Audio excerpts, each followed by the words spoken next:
This audiobook is published and brought to you by Bar 26 Publishing, LLC. Production copyright 2022. All rights reserved.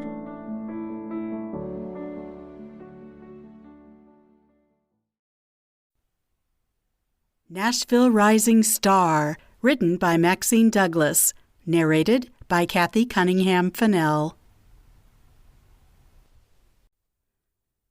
Born into the Nashville music scene, things hadn't come easily for the youngest son of Will Sheridan and younger brother to James Sheridan. For most of his life, Utah Sheridan had lived in and chafed under the shadow of his famous father. He played in his father's band instead of his own.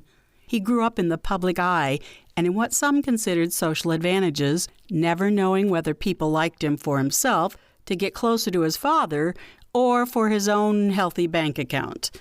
In the next few minutes, he'd step out of his father's shadows and perform his original song on the stage of the Ryman Auditorium during the live taping of Rising Star. It was the first crucial step into becoming his own man. This competition was what Utah needed to free him of being Will's boy, and he was not going to let anyone stop him. All he had to do was continue performing at the top of his game until Rising Star was complete and the votes were tallied. In less than 2 weeks, he'd know whether he was good enough. Correction, if the voters thought him good enough. For once, his father had nothing to do with the outcome. It felt good.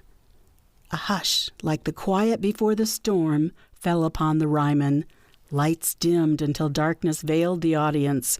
Guitar slung over his shoulder, Utah tried to ignore the shudder that swept through his 6'3" frame as his destiny opened up before him. Ladies and gentlemen, here to sing his original song, Snowy Firelight, please give a warm welcome to Nashville's own Utah Sheridan. The dark, heavy curtain rose from the shadows. As hot, bright lights illuminated the legendary stage, he felt like he'd come home. Even so, nervous anticipation rocketed through Utah's body, followed by a swell of a cold sweat. Applause thundered through the packed auditorium. He drew in a deep breath before stepping forward onto the stage. Utah took his place with practiced confidence, pushing back his nerves, and strummed the first chords of his newest song. This was the real him, his heart and soul bared for all to see.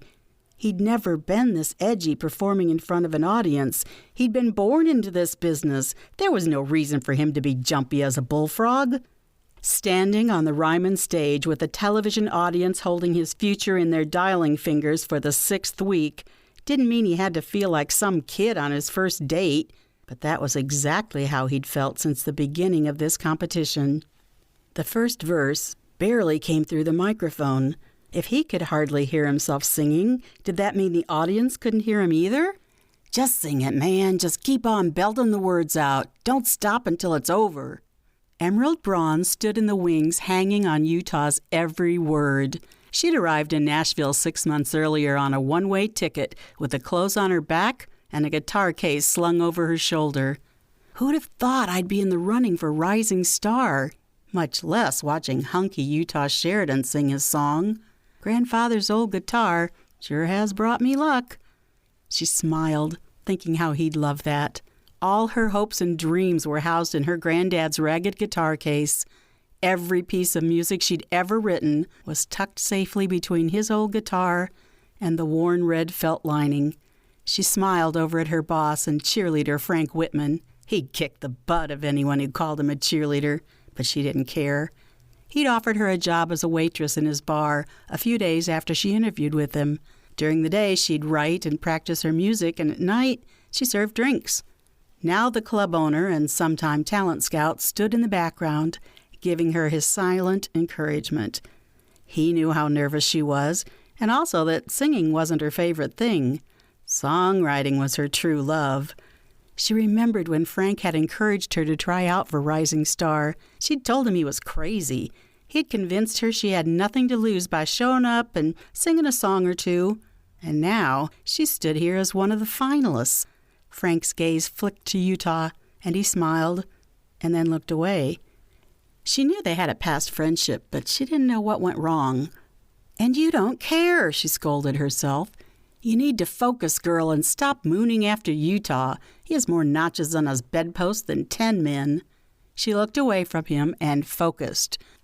Tonight, after weeks of singing cover songs on national television, she'd finally be able to perform one of her own in the last leg of the talent competition.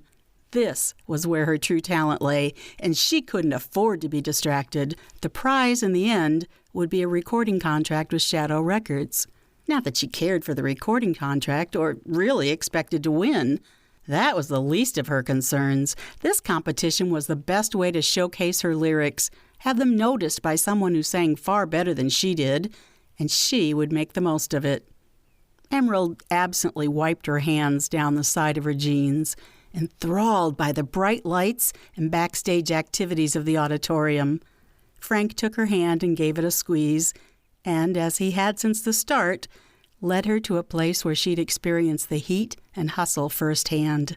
"I still can't get over the chaos," she mused, soaking up the atmosphere. It was like breathing, and she loved it. This is where she'd hoped her journey started several weeks earlier. "I know. Doesn't matter if it's the first or the 10th performance of the day. Everything runs on high energy. The fact that this is a different concept for finding quality talent brings a new element to country music, darling. I really don't think anything's been done like this before on the Ryman stage since it closed to nightly performances years ago. Now it's only been used for special events. I guess they thought Rising Star qualified." A body swept past her, knocking her toward Frank, and she didn't have to look to know it was Utah. She'd sense him anywhere. Then his big hands grabbed her waist, stopping the momentum, and she tingled. Electricity sprang through her as her gaze traveled up and met his hot green eyes, burning her to the core, and she couldn't catch her breath.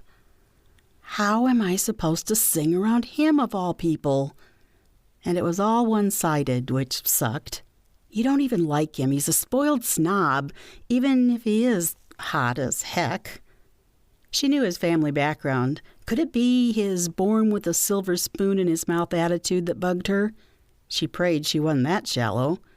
He had no control over who his parents were, but still, "Sorry, Emerald." The words came quickly as Utah righted her and then disappeared onto the dark stage in the split second that followed. Well, that brush-off certainly put you in your place. Still, she couldn't keep her eyes off the backs of the band performing on stage. More to the point, she couldn't keep her eyes off Utah's backside. Broad shoulders and back that came to a V at the waist accented his 6-foot-plus frame. The tight-fitting black jeans molded perfectly to a butt that would put any rodeo cowboy to shame. If she could just get her hands on those cheeks for an hour or so, she'd paddle him good for being such a spoiled rich kid and not wanting her back. Lights and music became one, and excitement built inside Emerald, the sensation to sway seductively to the music, something new to her otherwise quiet existence before entering the competition. As usual, Utah made her listen to and feel every word he sang. His voice drew her deeper into the strange sensation building inside her, sensual to the point of making her throb in a place she ached to have him warm up. When the song ended, Utah waved and bowed to the audience. Then he jogged off stage in her direction. With a sultry smile on his mouth, he tipped his hat at her as he drifted past, as if he knew and laughed at the riot he'd caused in her body. A flush of goosebumps crept through her as he brushed by her. The shivers felt more like a warning than anything else. He was way too complicated, and Emerald knew she needed to leave him alone. The last 6 weeks had been a non-stop roller coaster ride. One by one, singers had been eliminated by the voting public. Good singers, whom Utah hoped would be picked up by one of the other recording companies in town. This particular contest belonged to him. He sensed it. Yet there were no guarantees. An artist without an exceptional song or a record company to back him could be a one-hit wonder. That wasn't on his agenda and wouldn't be anytime soon. Winning the competition would give him a contract and a tour. The perfect opportunity to get out from under his family's shadow. Utah took his place backstage among the other 3 contestants. For weeks he'd been singing everyone else's music, but not tonight. From the crowd's reaction, they liked Snowy Firelight. Will America. The person he felt to be his biggest competition was about to take her place on stage. The little blonde didn't have a clue how good she was. Emerald had made every song she'd sung over the past weeks her own, as if she'd done the original recording. But worst of all, she was a distraction he didn't need. Every time she was near, she had the damnedest way of messing up his focus. The best thing she could do for him was fail. Her original couldn't be as good as the covers she was performing. Then she'd be gone and he'd be able to breathe again. He held his breath, hoping she'd take a nosedive. Our last contestant of the night is Emerald Braun to sing Life and Joy. This little Yankee has been giving everyone a run for their money. I'd keep an eye on her if I were you. Emerald took a deep breath and then walked into the bright lights as she'd done the previous weeks, doing her damnedest to ignore Utah. She couldn't afford to flop. And with her grandfather's guitar, her constant safety net, slung over her shoulder, she wouldn't. The moment she stepped in front of the microphone, the backup musicians began the first chords to her original. There wasn't time for her to back out, even if she wanted to. The guitar pick felt slick between her fingertips. She pinched it tighter as she strummed the notes. If she screwed up, it could be all over for her. She hadn't come this far to let that happen. 6 years ago today, they laid my love to rest. On a day like today, we said goodbye. I felt so cold and empty inside. Little did I know, with death and sorrow, I would find life and joy. Damn, she's good. Utah shook his head, not realizing he'd voiced his thoughts. A huge hand patted his shoulder. And then some, Utah. Utah looked at the man beside him. The puppy dog look on his face almost made Utah laugh out loud. Whitman had it bad for the blonde. And Utah really couldn't blame him. She had curves in all the right places.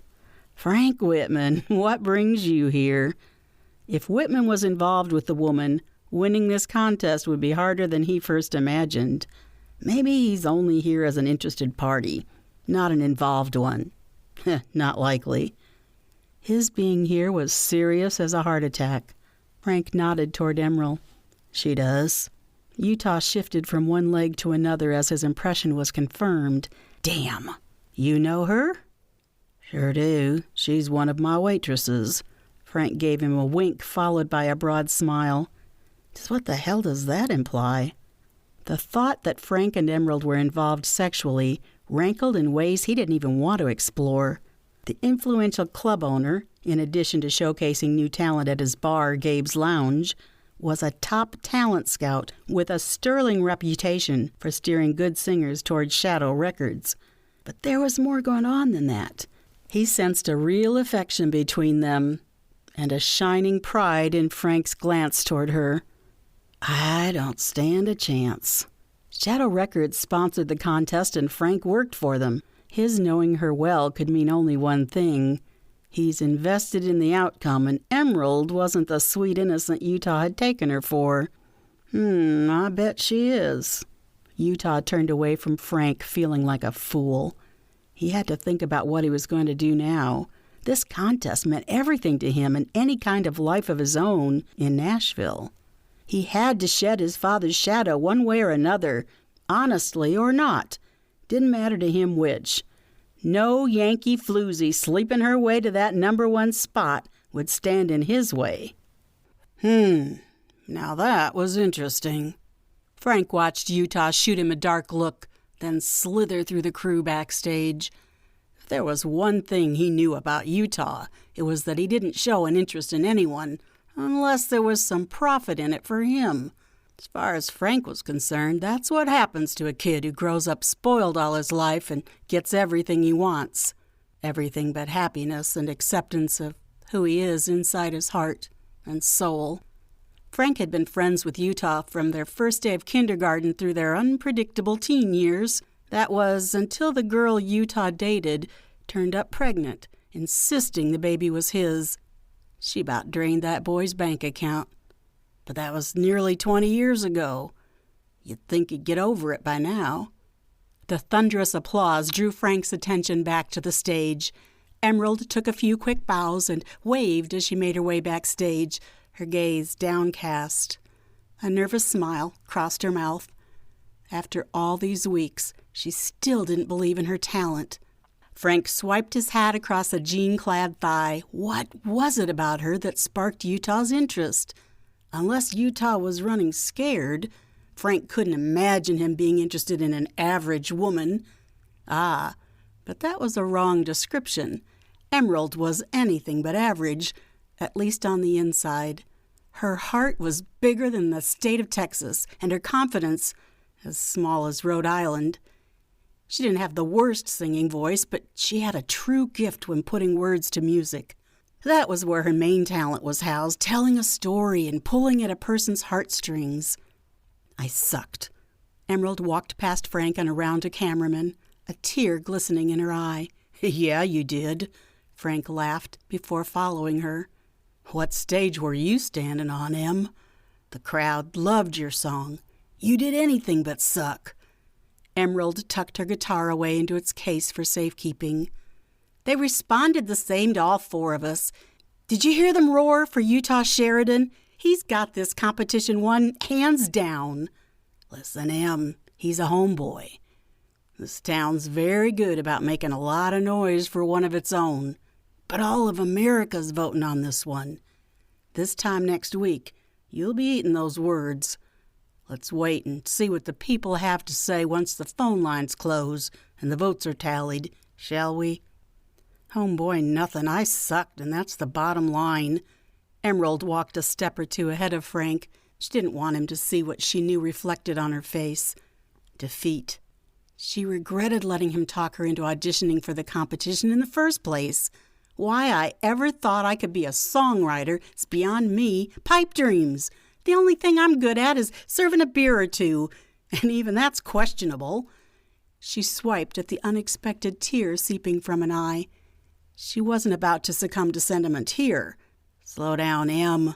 Once you're out the door, you'll be going nowhere fast. I have the keys, remember? Frank caught up with her, placing his hand at the small of her back. It was one of those male possessive things that drove her crazy. Like she needed looking after. Huh! She hadn't needed a guardian back home. She certainly didn't need one now. Especially when at this moment, all she wanted was to sit down and cry her eyes out in privacy with a quart of cookie dough ice cream.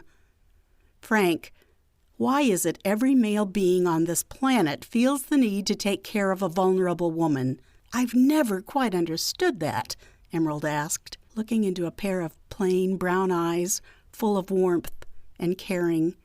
He wanted more from her than she was ready to give. She cherished his friendship. There wasn't a place of forever love for him in her heart. Maybe I can answer that question for you. Emerald turned at the sound of Utah's deep, sexy voice. The fiery spark in his eyes sent flames shooting through her, singeing her heart along the way. I sincerely doubt it, Sheridan. Frank moved an inch closer to Emerald.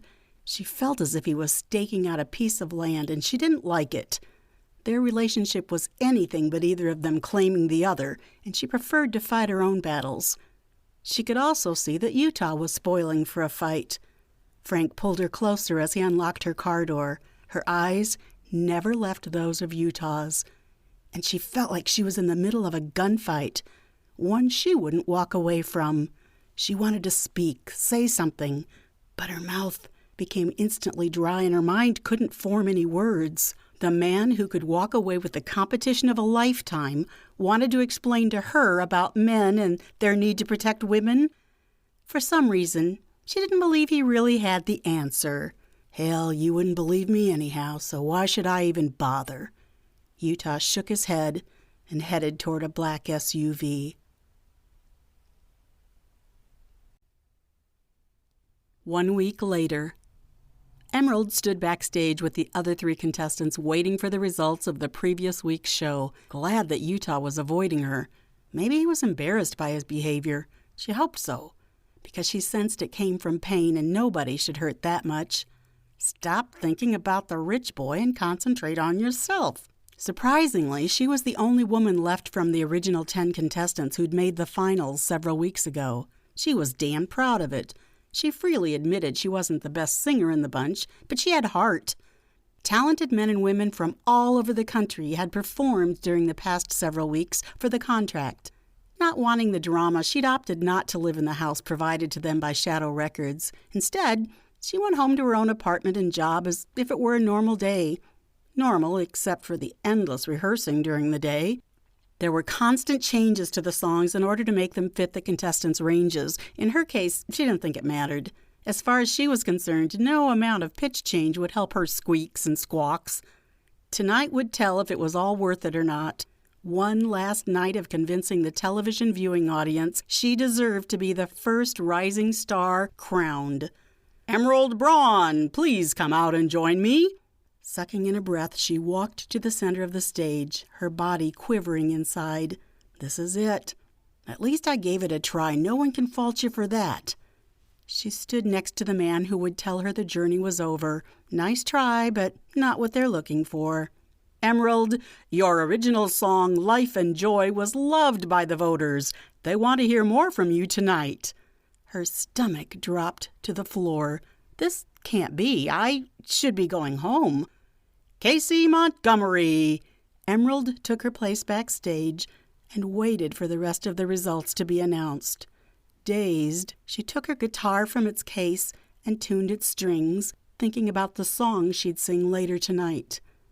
"Utah Sheridan, please." Applause erupted, and Emerald wondered whether he'd be staying or going. With his pedigree, of course he'd be staying.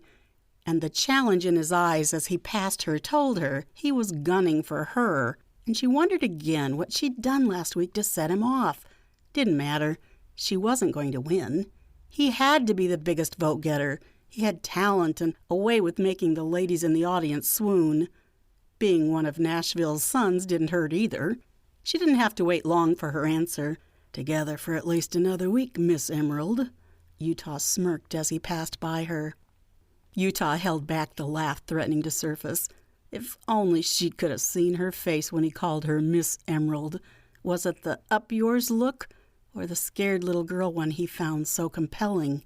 Either way, he wouldn't be deterred, and he felt confident that by next week's show, he'd have it all sewn up in a neat little package and be on his way with a recording contract tucked neatly in his back pocket. There were only 3 of them left now. Casey Montgomery from Oklahoma, the darling Emerald Braun, and himself. By this time next week, he was banking on only 2 left standing before the show even started.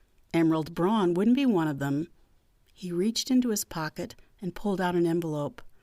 "Everything I've wanted the past few years depends on this and what's inside it." Welcome back. Our next performer of the night is Emerald Braun. Emerald adjusted the worn leather guitar strap and walked across the stage to the opening chords of the early 1970s tune, Satin Sheets.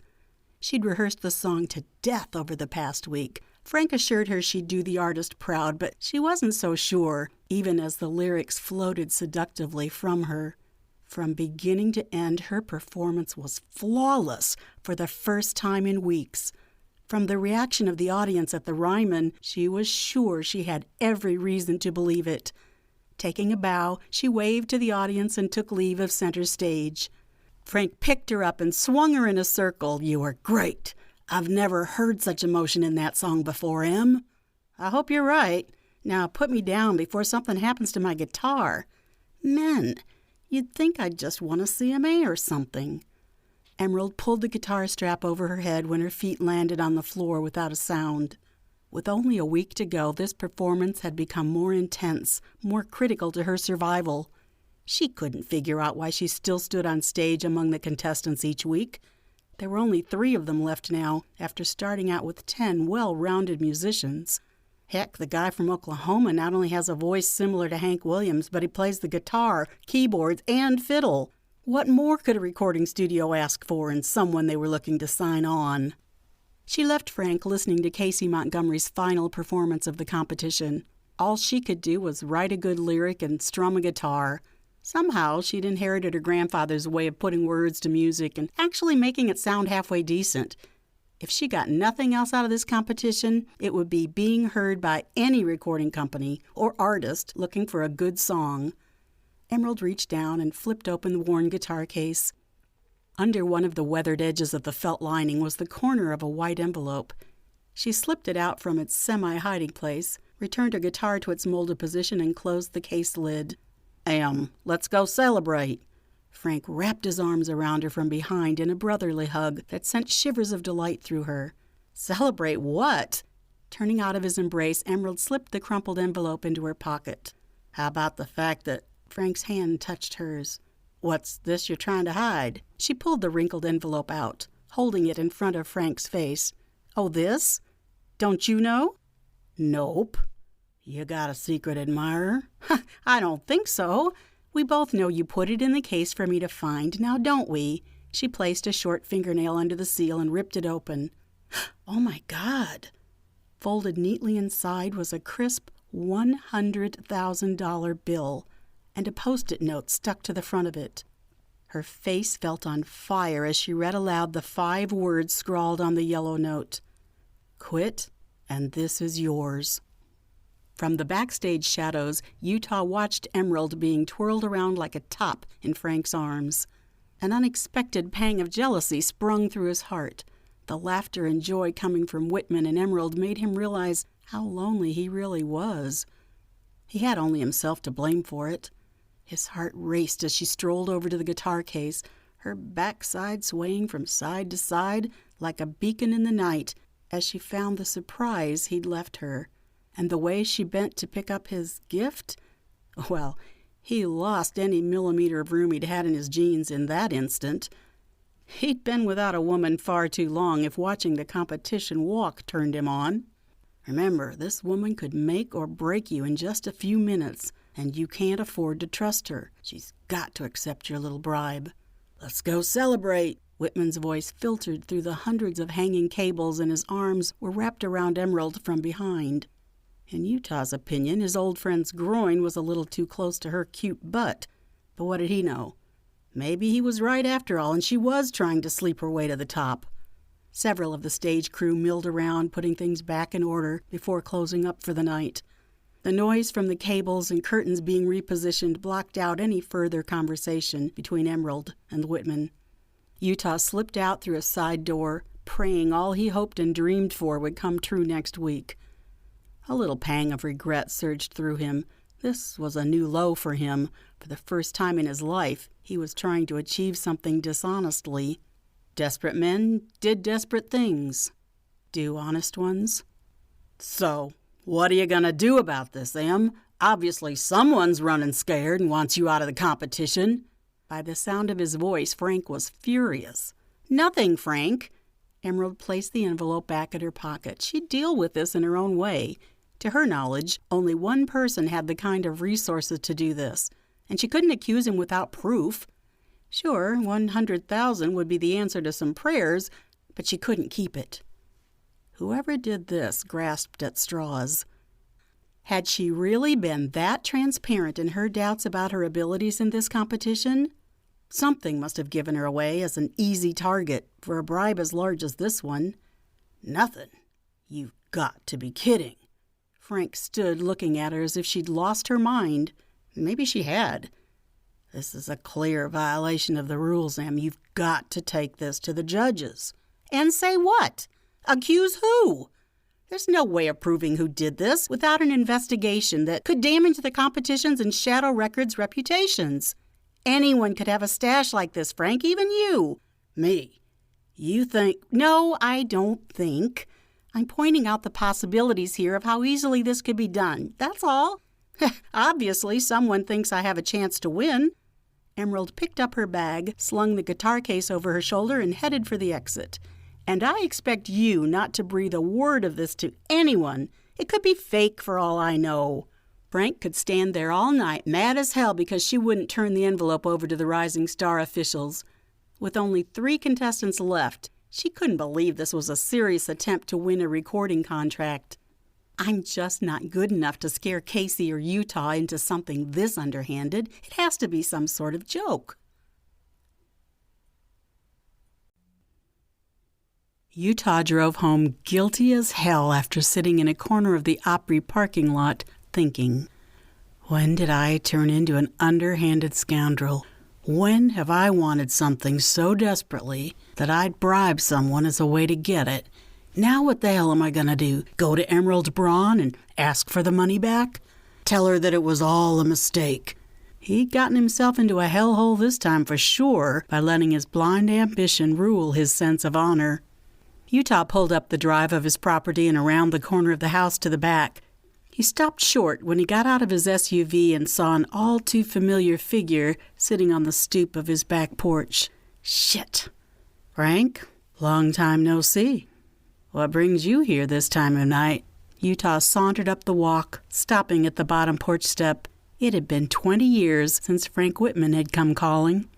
Frank peered at him through the night. The fire of anger burned deep in his eyes, and Utah walked up the steps to escape their heat. Utah, did you give Emerald Braun a bribe to leave the Rising Star competition? Frank's question was point blank, sending Utah's stomach lurching. No sense in admitting to anything before I know if he's baiting me or not. What do you think, Frank? Utah waited at the screen porch door for his answer. Frank stood with his back to him. I think someone's desperate enough to win this contract. We were friends a long time, Utah. I'd hate to think it was you. Utah watched his old friend leave the porch stoop without another word. Last night of Rising Star. Emerald arrived at the Ryman well before the other 2 contestants. Frank would be busy getting ready to make the big announcement, giving her plenty of alone time to put her plan in motion. She had a feeling who had put the envelope in her guitar case the week before, and it only made sense to give him a chance to redeem himself before tonight's show. At least she wanted to give the person that opportunity and save her heart from breaking into a million pieces. This idea of a setup excited her more than the Rising Star competition coming to an end did. She knew in her heart who had the right to win the recording contract, and it sure wasn't her. The bright side to the entire experience was the exposure it gave her songwriting ability. You got a case of the jitters too, Emerald? Emerald jumped a mile at the sound of Casey's smooth southern voice. It was the first time he'd spoken to her other than to say, "Good luck." His cadence had a calming effect on her jumbled nerves. Yeah, I thought if I came down here early, maybe it would chase some of the jumping beans away. She opened her guitar case, lifting the instrument from its bed. I don't think it worked, though. I'm still as nervous as I don't know what. Me too, Casey confessed, shifting from one leg to another. I can't wait for this to be over with so I can go back home. Never thought I'd miss pushing cattle or breaking horses, but I do. Living in the city this long has made me appreciate my quiet life on the ranch, that's for sure. I wouldn't be too anxious to go home just yet, Casey. I have a feeling you'll be here for a while. Emerald laid her guitar across the case, leaving the lid open and the envelope exposed. Would you excuse me for a minute? I need to powder my nose. Yes, ma'am. Good luck tonight, Emerald. It's been a pleasure. He tipped his hat and sauntered toward the dressing rooms. Emerald grabbed her bag and headed off to the bathroom. The last thing she needed to do was powder her nose. She didn't even wear makeup. Well, at least not until the show's makeup people got a hold of her anyway. She felt pretty confident the envelope would still be in its place when she returned. If it wasn't, she'd be shocked. Casey Montgomery didn't have that kind of money to throw around so freely. Not to mention, he seemed honest to a fault. She hoped that would get him through the life of being a country music superstar. Utah yanked open the side stage door and tentatively stepped inside. He was pulling out of the competition, plain and simple. He wanted to be here when Frank arrived so he could tell him before letting the officials know. Frank may not have a hand in the final decision. That was up to the people who called in each week and voted. But what he did have a hand in with Shadow Records was Utah's reputation. With any luck, he'd be able to salvage what was left of it as soon as Emerald arrived at the auditorium. Maybe he'd even be able to start to salvage a childhood friendship he'd missed these past 20 years. Somehow, it felt more than he could wish for. "Good luck tonight, Emerald. It's been a pleasure." Casey Montgomery's voice sent a wave of worry through Utah. Emerald being here this early meant Frank would be also, and not far from her side. Utah stood quietly by as Emerald grabbed her bag and headed down the hall. Casey Montgomery disappeared into the dressing room. Frank was nowhere to be seen. Lady Luck rode on his shoulder. He had to move quickly before good luck changed to bad. Utah stepped from the shadows and walked over to Emerald's guitar case. The old beat-up instrument laid across the open case, begging to be picked up and played. Tucked under a torn piece of the red felt lining was the envelope he'd hidden there a week ago. Maybe she'd really never seen it. Maybe his misguided intentions were only suspected by Frank. Maybe there was time to save his pride. There were a whole lot of maybes and not one sure thing floating around in his mind. He had to do something about that before it was too late. Utah grabbed the envelope by the corner, pulling it slowly from its hiding place. Damn, it's opened. Shit. Find what you came looking for, Utah? Frank's voice pierced through him like a double-edged knife. 100,000 wasn't enough, so you want to offer more for Emerald to walk? Listen, Frank, you're wrong. This is the same envelope. It's been opened. Utah offered Frank the evidence. Look for yourself, Frank. Nothing is different inside. Same bill, same note. All of it's the same. He should have known Frank would be lurking somewhere close by. By trying to fix things, Utah had made them worse. Emerald stood next to her guitar case. Utah wasn't sure whether she was surprised to see him or disappointed. Emerald, Utah's the... I know, or at least I think I know. I'd rather hear it from him, though.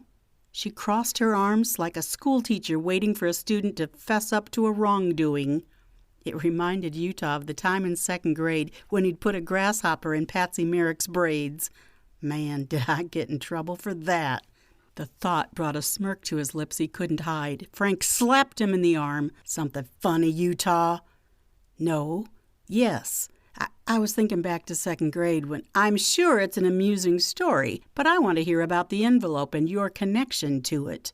Emerald tapped her foot back and forth. Utah had a feeling if he didn't speak up, he'd lose what little was left of his good name. How in the hell was he going to get out of this? A lie would be better than the truth, or would it? He remembered something that second grade teacher told him. The easiest thing in the world to do was the wrong thing. The hardest thing to do was the right thing. He swallowed, lowered his gaze, and ripped the envelope and its contents in half. This represents years of selfishness. For 20 years, I haven't cared who I hurt in the process, as long as it wasn't me. I was so afraid of losing this competition to you, I thought I could buy my way into that contract. I can't even look them in the eye. What kind of man am I? The feel of a hand touching his cheek softly made him look up. He gazed into soft, loving eyes that blew his tough guy manner away.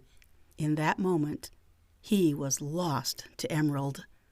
I know, Utah, you did all this for nothing. I should turn you in, but I won't, for the simple reason you came here to undo what you did. The warmth of her hand burned the guilt deeper into his soul. When did I lose my caring for people? Will I ever be able to find it again?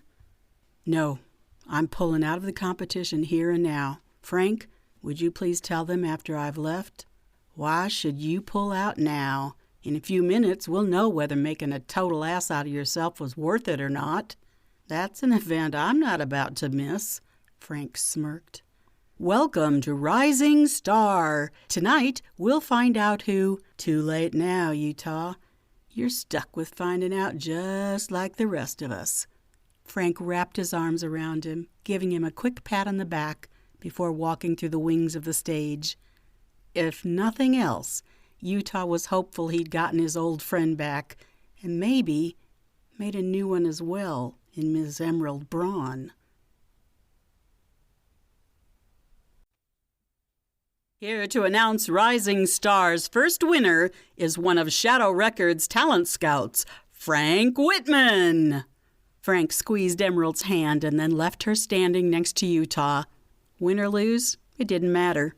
What mattered to her was two old friends may have reunited, and trust between them was on its way to being restored. "Evening. I'm more than honored to announce the first ever Rising Star. This year's competition has been a ride that I'm sure each and every contestant would say was well worth the chills and spills. So let's just cut to the chase and get on with it. If I could have the 3 finalists come out on stage, please." Frank's voice boomed from center stage to Emerald as she stood between Utah Sheridan and Casey Montgomery. Taking each of their hands in hers, she took a deep breath, giving each a light squeeze.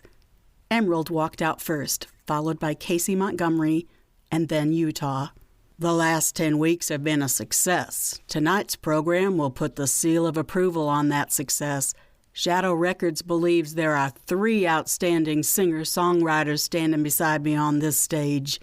Even though there can be only 1 record deal given tonight, Shadow Records is pleased to announce the 2 runners-up will find a home with us as well." Emerald looked over at Frank, a big smile on her face. Her dream of becoming a country music songwriter would come true in a matter of moments. It may not happen tomorrow, but for the first time, she was confident her life was in order. She'd hear her songs on the radio one day. The winner of a Shadow Records recording contract and first Nashville Rising Star is Casey Montgomery. The crowd erupted into cheers and thunderous applause. Casey Montgomery stood between her and Utah in pure amazement. Tears glistened in his eyes as waves of shock crossed his face. He was one hell of a singer and musician, exactly what Shadow Records needed. "Congratulations!" Emerald hugged Casey and watched as Utah shook his hand. Utah came up beside her, his breath warm on her ear. "I'm sorry for everything, Emerald," he said in a low, hushed voice. "Most of all, I'm sorry you didn't win." "Didn't I?" she asked, giving him a smile and a wink as she slipped her hand into his and the warmth of a possible future.